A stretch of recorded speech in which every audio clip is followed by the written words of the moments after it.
Hey guys, I'm Caleb Giddings here for GAT Daily, and today we have an update on the state of the 2020 ammunition crisis.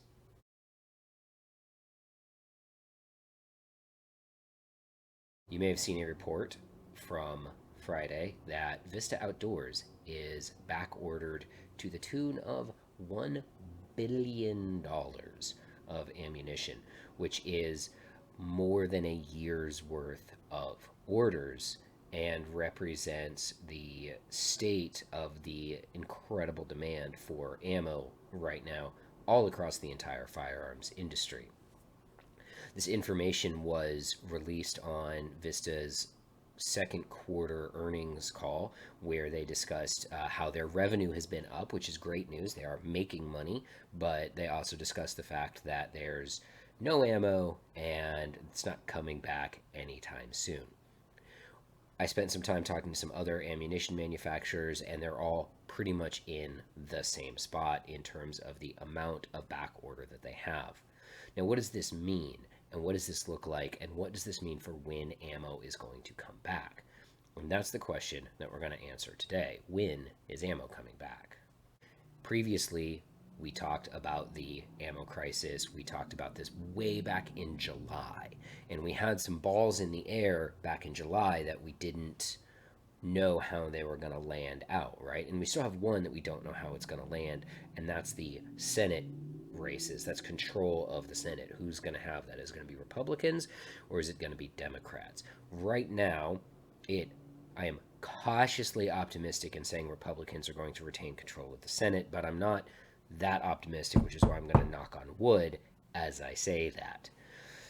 It does look like we're going to have a Biden administration, so that was one of the floating balls of ammunition demand that we've been able to solve, and it has definitely made people run out and try to buy even more ammo. Prices are spiking. Prices are spiking even higher than than we saw them spike back in July and August.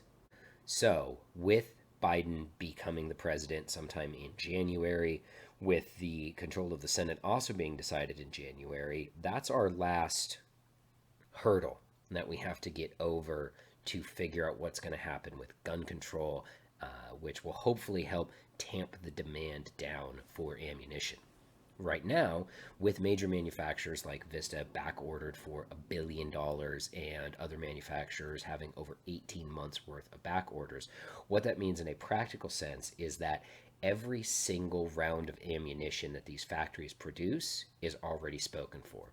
It's already going to a distributor, it's already going somewhere, and that distributor already has somebody that it's going to get sold to, whether it's a gun store or an online retailer or something like that. That's it. All of this ammo, it's already basically it's bought. Now what's going to happen is here's how the ammunition market is going to correct itself. So right now, the manufacturers themselves are raising their wholesale prices, and they're doing this not because they need to make extra money or anything like that, but by raising their wholesale prices, they'll be able to help dial back some of the demand, and they'll actually be able to help put more supply out there. The next thing that'll happen is you'll see smaller retailers either go out of business for inability to get product or scale their orders back dramatically for much the same reason. This consolidation of smaller retailers will result in back orders getting canceled by the distributors that supply the retailers, which will then obviously that lowers the demand, allowing the supply to get spread out more. So this is all great. Everybody who understands, Econ 101 knows how this is going to work. But the question is, how long is this going to take? And this is something that we've talked about earlier in other videos as well, but we have two normalization considerations for ammunition. Normalization consideration number one is availability, and that's when will I be able to walk into Fleet Farm or Academy or go to luckygunner.com and buy as much ammo as I want of whatever caliber I want. That's our normalization consideration number one. And that won't happen until price corrects get to a certain point where people are like, okay, I'm now no longer just buying 1,000 rounds of ammo because it's out there. I'm buying it because it's ammo that I need and it's ammo that I want for training. That's consideration number one. So we actually need prices to climb higher to the point where people don't just spaz buy 1,000 round cases of 9 mil because they have to get it. That's gonna be kind of an ugly time frame when you're going into a store and you're seeing 9 mil FMJ for $1 a round. And that's probably the retail level price point that will be at, is $1 a round for something like 9 mil FMJ. I know that's gross to say and it hurts me to say it, but get ready for it.